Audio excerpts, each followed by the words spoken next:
Hello everyone, this is RadTechShoe and I have another rad review for you, and in this video we're going to be looking at Dishonored. We're going to be looking at the first Dishonored game and the definitive edition remastered for the PlayStation 4. Dishonored was one of my favorite PS3 games of all time, and in standard rad review fashion we're going to be looking at the 5 categories. We're going to be looking at story, combat, audio and visual, extra mechanics, and then bonus content.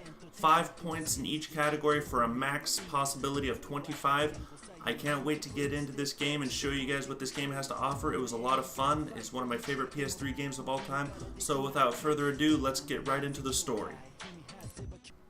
So right off the bat, you play as the bodyguard Corvo Attano, the bodyguard of the Empress and her daughter Emily.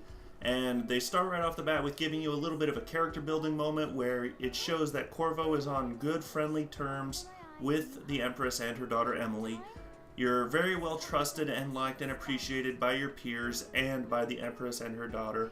However, things start to go south really quickly in this game as the Empress and her daughter and you are besieged by assassins, and it is your job as the bodyguard to defend the Empress and her daughter from the attackers. And it's pretty standard, pretty simple. This fight shouldn't give you too much trouble. However, things don't go as planned. It looks like you fended them off just fine. However, one of them teleports in and then starts to hit you with some magic, and from that point on you are helpless. It is an automated cutscene from here on out, and you have to bear witness to the Empress being killed right in front of her daughter's eyes. And then they abduct Emily, and then from that point on, that's when things go really bad really quickly. Because right when you rush over to the Queen, you notice all the assassins have left. However, guess what happens? Well, you attracted a lot of noise with that combat, so people come along and see you and the dead Empress and the Emily missing, so they blame you for everything. And then you're taken over into prison where you're being interrogated, and it's revealed that actually it was just an inside job. The people on the inside, these scumbags that you see right here, this is all a setup so that they could take over and rise to power with the Empress recently assassinated, and they're going to make you, Corvo, take the fall since you were conveniently in the right place at the wrong time. Anyway, 6 months later, you break out of prison thanks to someone helping you. Obviously, you have friends in high and or low places. And after you sneak around prison, sneaking around, fighting your way out, eventually you're going to be taught some basics about the combat system and so on and so forth. It's not too hard. The game is pretty much easy mode right off the bat for this part. And then after you're fighting through the prison, you'll find your way into the sewer system, and down in the sewer system you're going to find a nice little stash of goodies from the people who gave you the key in the first place, and they tell you, go find Samuel in the boat and he'll help you out. So once you meet up with Samuel, he just takes you to this place known as the Hound Pits Pub, where you're going to meet the Loyalists. A group of underground radicals and, some military and bureaucrats and politicians who understand that it was an inside job, that you were done in by like the High Overseer and stuff, and that there was some treachery on the inside and you got framed for it. They understand that, they're on board with it, and what they want to do is they believe that Emily is alive, and they want to send you on missions to take out and eliminate these traitors and try and identify where Emily is located and then rescue her so that she can be returned to the throne and order can be restored to the Empire. That's pretty much the entire concept of the storyline from here on out, is just revenge and rescue. Now, when it comes to exacting your revenge on people like the High Overseer and stuff like that, there's more than one way to do it.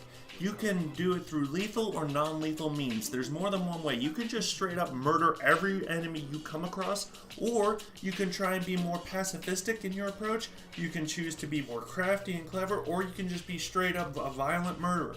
Either one is perfectly fine in this game. You can still accomplish all your objectives through lethal or non-lethal means. There's a different way to do anything in this game.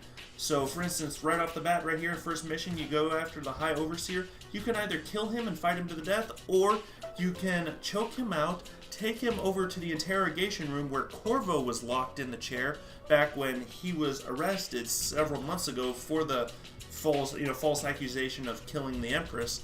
And what you can do is you can put the High Overseer in the same chair you were in, and you can brand him with the Heretics brand. The same mark that Corvo was given at the beginning of the game, you can give it to the High Overseer right here. And this is how This is the non-lethal way of neutralizing him and making it so that he is done. His position of power and authority is done. He will never be able to hold any rank or power in society.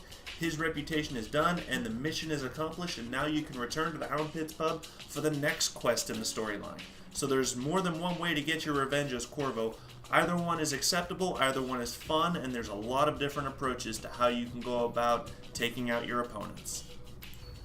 Now, I don't want to spoil too much, but there are times where you're going to have to, where you will rescue Emily kind of early in the game, and then you're like, okay, that was too easily, clearly more things have to happen. So you'll rescue Emily, things will happen, you'll have to rescue her again, and at one point you even fight Dowd, the guy who, the assassin who killed the Empress. You get the opportunity to fight and kill him. You can either kill him or spare him, either one is fine, and that's an interesting fight. He's actually really tough to sneak up on and try and use the non-lethal means of taking him down, but it's worth the effort, just the feeling of success you get from it. Now, I mentioned earlier that I didn't want to spoil the storyline. However, the ending here, I want to show you that there are even different ways that the game can end on its final note. Right here, you have the option to save Emily. You have the option to save her from her attacker and rescue her, and then once you do, the game is over. However, the enemy knows that Corvo is coming, but he doesn't know that Corvo is right here. So I could try and do something. I could kill the attacker right now and rescue Emily. However, I decided to do something a little different. I decided to give away my position. And watch what happens when I give away my position and I reveal myself to my opponent and I don't take him out quick enough. Watch what he does with Emily.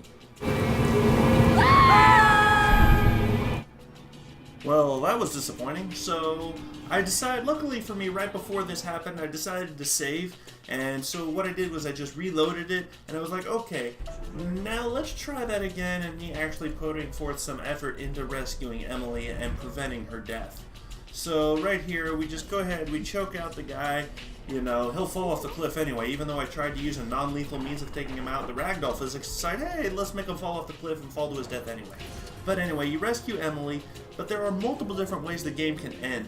Not only based on the chaos mechanic, which I'll go over later in the additional mechanics section of this review, but also whether or not you choose to let Emily live, whether you save her life or let her die. The ending is different. Emily assumes the throne here because she's safe, but if she's not, then you, Corvo, ascend the throne and you rule in her family's place, and the Empire falls into complete chaos. It falls apart completely. Plague comes over everyone and everything. It's just an all-out clusterfuck of doom and gloom. And I love this story, I love this game, and I'm going to give this story a 4 out of 5. It's dark, it's gritty, I love it, it's just so much fun, and you really get to see the underbelly of this empire and just how dark and desperate times are for people. So I give it a 4 out of 5, and now we're going to move on to the combat mechanic and combat system of this game. Now, the combat of Dishonored is relatively straightforward. Your basic R2 is your melee attack with your sword, and R1 can do multiple things. You can block and parry and reflect enemy melee attacks to deflect them, to knock them off balance, so that you can use your R2 to do a lethal counter blow. But there's also different abilities. You have your L2, which is your offhand weapon. Whatever you've got equipped in your offhand weapon, whether it be a gun, a crossbow, or magic, that's what Corvo does with his L2. His L1 will bring up the entire menu of options that you can use for L2, and it'll also give you the ability to use potions to restore your health and mana. But Corvo has quite a lot of has a wide arsenal of weapons and abilities that he can use at his disposal.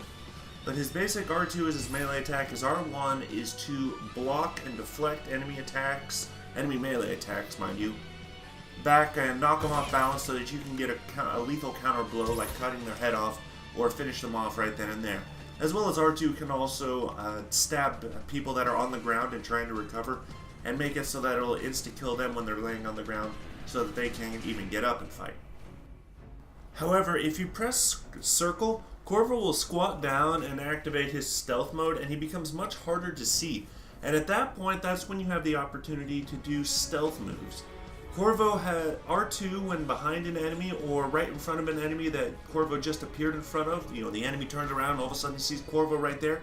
If you press R2, you can activate a stealth kill, which is a quick, instant kill on the opponent. And it's very good for eliminating threats. However, it's a lethal kill, it's a lethal move, and if you're trying to avoid killing people at all costs, you can go with the R1 while crouching and sneaking up behind opponents, and you can choke them out like you just saw right there. However, once you are discovered, once the enemy is aware of your existence, the opportunity for stealth kills or chokeouts is gone, and now you have to fight to the death, or you have to use one of your weapons to disable the opponent.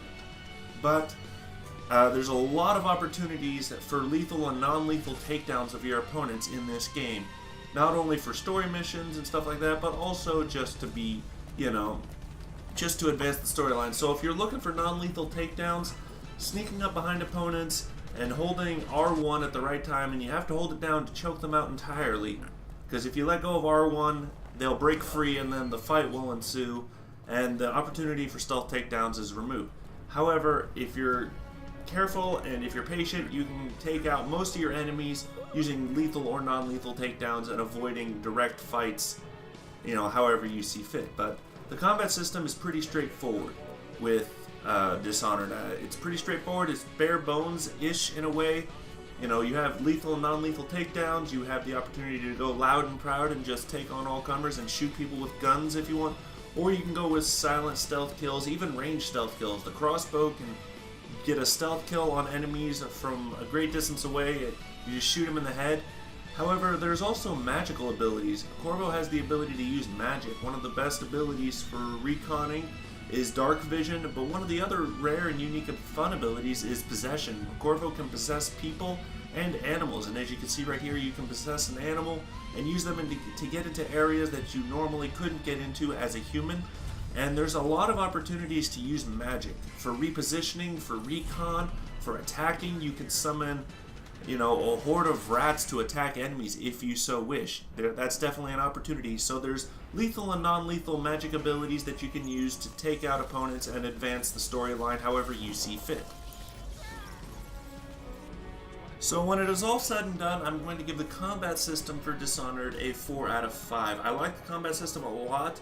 I initially thought to give it a 3 out of 5, but after further consideration and review, I realized it's pretty smooth, it's pretty fluid. There's a lot of opportunities and options for if you want to kill people or just eliminate them through non-lethal means, and how you want to go about doing that. You can also reconfigure certain enemy equipment like this arc pylon that you see up here. I can go over to that box on the right on the wall there and reconfigure it so that it'll attack enemies but leave me alone. There's a multitude of ways to take out your opponents. There is a little bit of an issue with sometimes I want to hit R1 or R2 when I'm sneaking, and sometimes it just doesn't take out enemies unless I'm you know, right behind them. So there is a little bit of an issue with that, but outside of that, this is a very good combat system. I enjoy it thoroughly, and it gets a 4 out of 5, and now we're going to move on to the audio and visual aspects of this game. So when it comes to the visual aspect of the environment and the levels, this is kind of an interesting, you know, balance. It's got really nice areas, some high-end places of town, like right here, you know, you got a nice little whorehouse, and the environment is actually well put together. Obviously, you know, the storyline is they want to market this place so that people come here and people feel safe and high, you know, they feel like they can get high-quality services here. Nudge, nudge, wink, wink. But this, you know, some of the environments here are really nice. Like, the environments are very pleasing and nice to look at. However, there are some darker places of town. Some places that actually look like the inside of my room when you, you know, if I haven't been cleaning for a few days. Some of these places are just dark and depressing. And, you know, sometimes I go, when I go through these levels, I'm reminded, fuck, man, some people, you know, live here. Like, people live in some of these dark, depressing areas of town. It's just really upsetting to see some of these places and just realize that, you know what, and, you know, hopefully we never live in a society that's somewhat like this, but you know what, that's a possibility. So it's really dark and depressing to look at some of the environments and some of the areas of this town. Now, when it comes to characters and character expressions and animations, at the very beginning of the game, I wasn't thoroughly impressed. The characters had a very rough around the edges look. It looked like they were not finished. Like they were trying to smooth out areas, and then they decided to push the game to the stores. But I realized that's how they're supposed to look. They're supposed to look very rough, very, unrefined, or not, not very crisp. It goes with the art style and the theme and the setting and the overall tone of the game. These characters are meant to look like they're very, very rough around the edges, very ragged, very torn. They're not supposed to look very smooth or thought out or well executed, stuff like that. They're supposed to look like this. It's just the artistic quality of the game and the artistic style. I mean, don't forget, this is a PS3 game, so PS3 being brought over to PS4 isn't going to have authentic PS4 quality, but still, the overall theme of the game is dark, edgy, and gritty, and the characters' expressions, while not the best, it definitely reflects that. So the visual aspect of the game is not the best that I think it could have been in terms of quality, but it's still passable and acceptable in my opinion. Now, I won't spend too long on the audio side of things just because there's not really much to say about this game when it comes to the music or the sounds. There's not much to this game. The soundtrack didn't wow me. There are some nice cues in the game, like for instance when an enemy is about to detect you and you hear the little drums, sound as an enemy, as you realize, oh shit, someone's about to notice that I'm a threat and they're going to react and alarm the guards and stuff like that. So there are some nice audio cues in the game, like also listening for rune stones, and bone charms. Those are nice. They give off a nice little sound to let you know that you're nearby. It's so that you can activate your heart to try and identify their location. However, when it comes to the music and the soundtrack of this game, I wasn't blown away. It does have some appropriate themes and settings, and the music changes when a fight breaks out and stuff like that, but other than that, other than just normal stuff, this game didn't wow me when it came to the audio aspect. The visuals were okay, the audio was okay, so it just gets a bare minimum 3 out of 5. It just barely earns a 3 in my opinion. I wasn't blown away by the audio and visual aspects of this game.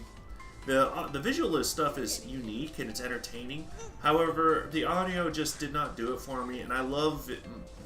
I love my music and I love my video game music and soundtracks and stuff like that. You guys have seen that from my past reviews.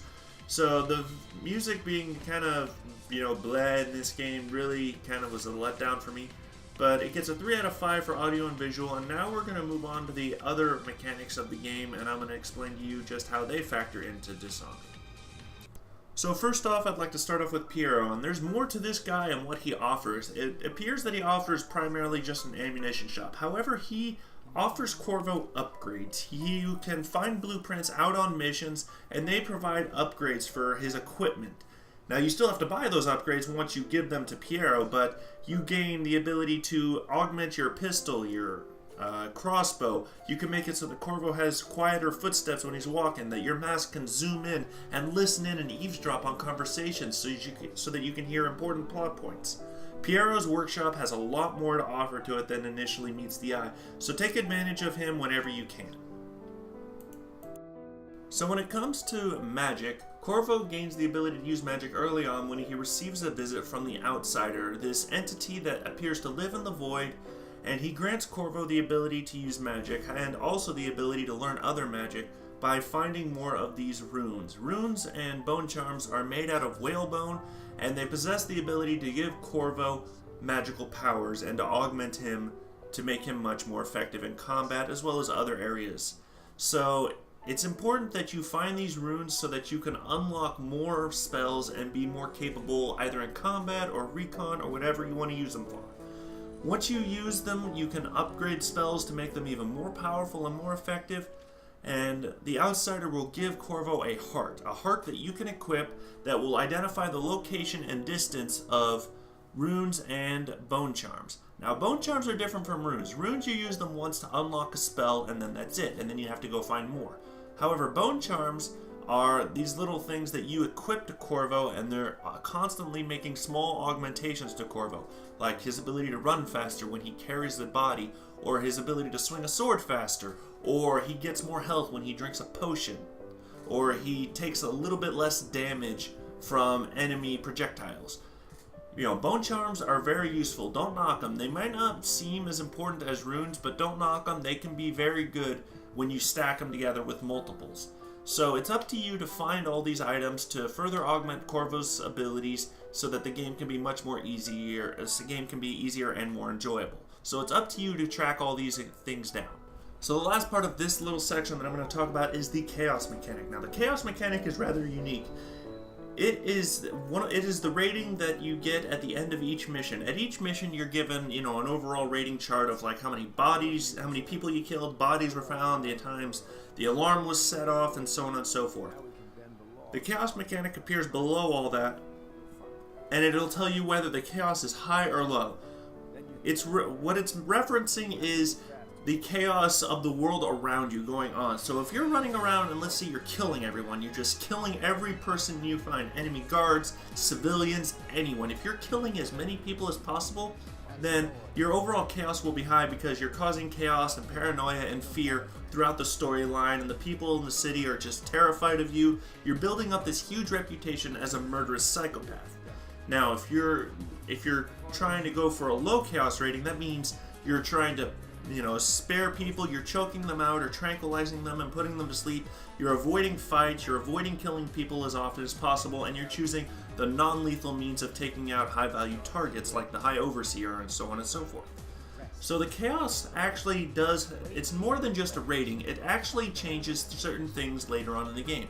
Like for instance, the very end of the game, the final level, the final mission, the security will be tougher if you have an overall chaos rating that's high, because you've built up this reputation as a dangerous, murderous psychopath, and then the game will adjust the difficulty based on that. Other small little, Easter eggs are like right here, this drawing that Emily does. If your overall chaos rating is high, like mine is right here, this little drawing of Emily, of her standing on this bloody mountain of corpses, would be there, whereas if it was a low chaos rating, her drawing would be something much more gentler or nicer. It wouldn't be something as dark and as edgy as what she's doing right now. The ending theme, the ending game, whether or not you do or don't save Emily is also dependent on your overall chaos rating. A high chaos rating means that Emily would take the throne and rule with an iron fist and be very strong and authoritarian and cause a lot of bloodshed. Or if you had a low chaos rating, it affects Emily's reign, and she's much more gentle and kind and considerate, much like her mother. So the chaos mechanic is very different. It's a different name for this stuff. Some things we've heard before, like for instance, your choices affect outcomes, or like Until Dawn, the butterfly effect, where it said like, hey, look, the choices you make in the game actually affect things later on in the game. So it's not new, but it is rather fun and refreshing because you can choose either to be a merciful person or just a ruthless, murdering asshole. And the game is much harder when you're killing people left and right, but it's also fun. I'll admit there's a kind of joy running around and killing as many people as possible. I do enjoy that. It does make things a little more difficult if you want to interrogate people, or if you want to just, spare them to try and get extra rewards and stuff like that. But it's up to you. This game is all about how you want to play it. There's no right or wrong to do anything. You can kill as many people as you want. You can spare as many people as you want. The chaos mechanic will rate you based on that, and certain aspects of the game will be adjusted accordingly. And that's really all I've got for this additional mechanics section of the game. The additional mechanics, I give it a solid 4 out of 5. There's a lot of fun to be had in this game. It's very interesting, it's unique, and I do enjoy it thoroughly. So I give it a 4 out of 5, and now we're going to move on to the final section, which is the bonus content and DLC of Dishonored. So the first DLC we're going to tackle is the Dunwall City Trials. These are a series of mini-missions that test you in 4 different categories: puzzle, action, stealth, and mobility. So what's going on is you're essentially tasked with certain objectives that you must fulfill. These are little mini-missions. You're in this one area, you have to fulfill this certain criteria, do these things, and then you're ranked, and you're ranked online, so you can compare yourself and see, challenge other people and try and be the best there is at whatever it is you're trying to do. And once you complete these missions, based on your ranking, 1, 2, or 3 stars, you unlock concept art and an expert version of the same mission, so you can go ahead and keep challenging yourself and pushing yourself to be better and better. I wasn't really too fond of these missions. I didn't do I only did one, and I beat it, and I was just like, you know, it just wasn't my thing. I'm not saying it's terrible, it's just not my thing. It didn't appeal to me. However, one thing that did appeal to me were the other two missions, the Knife of Dunwall and the Brigmore Witches. This was interesting in that you got to play as Daud, the assassin who killed the Empress. You get to play in his shoes. You'll see things from his perspective. The beginning of the first mission is just an open cutscene where you start off and it's pretty much you watching the fight between Corvo, you know, fighting off some of your men, and then you and another guy come in there, and and the Empress gets slain, and from that point onward you play as Daud and you do certain missions. And it's really interesting. The first half, the Knife of Dunwall, I wasn't really that into it. I didn't like it all that much. However, the second storyline, the Brigmore Witches, which is part 2 and the continuation of Daud's storyline, that was interesting. I really liked that a lot. So the overall plot is that there's this witch called Delilah who intends to take over the body of Emily. This all takes place, obviously, after the Empress is assassinated by Daud, by you. Corvo has broken out of prison, and you know that he's on his way to come find you. It's just a matter of time. But while Corvo is going around, Daud is taking these missions on, and he's trying to stop Delilah from taking over the body of Emily and using that position to assume the throne and then become powerful and become the ruler. So it's up to Daud to try and stop Delilah, and it's a very fun and interesting plot. You can defeat Delilah in the final battle, you know, one of two ways. You can actually fight her to the death with and a bunch of copies of her, or you can try and trap her inside of a painting when she tries to use the spell to try and replace herself with Emily. You can replace the picture of Emily with a picture of the Void, and it essentially traps her in an eternal limbo void thing. You know, she's pretty much trapped and sealed away and never to be heard from again. So just like with everything else in this game, there is a way to, you know, neutralize and defeat people, whether you want to choose a lethal or a non-lethal way. Either one is perfectly fine. And the very end, it culminates with a cutscene where it's you versus Corvo. Corvo has defeated you, and now he is considering whether or not he wants to spare your life. And this is dependent upon your ranking, your chaos rating as Daud. So in other words, if you went through the series of missions and you had a low chaos ranking because you spared people and then you weren't violent and you did not cause a lot of death, then Corvo will spare you. However, if you're like me and you ended up killing a lot of people, then guess what? That means Corvo slits your throat and throws you off the cliff, and you get a glorious view of the statue of the Empress as you fall to your death. So given all this DLC and the moderate replay value of the game, because I do think there is some good replay value in Dishonored, you can play through it one time, you could be, you know, a murderous psychopath the first time, then you can play through it a second time and try and spare as many lives, try and, you know, experiment with different ways on how you want to kill people or how you want to accomplish certain objectives. There's a decent amount of replay value here. Couple that with the DLC, and I give the DLC bonus content section of Dishonored a 5 out of 5. There is a lot of fun to be had there. I wasn't too thrilled with the City of Dunwall missions, but the missions where you get to control Daud is amazing, and that brings my overall rating for Dishonored up to a 20 out of 25, a good solid 20 out of 25. This game is amazing, it's a lot of fun, and I can't wait to play Dishonored 2. And I thank you all for watching this video and sticking with me to the end of it. I thank you all very much. If you liked this video, please don't forget to like, favorite, subscribe, comment down below, stay tuned for more, and I will see you guys all later in my next video. This is RadTech Shoes signing off.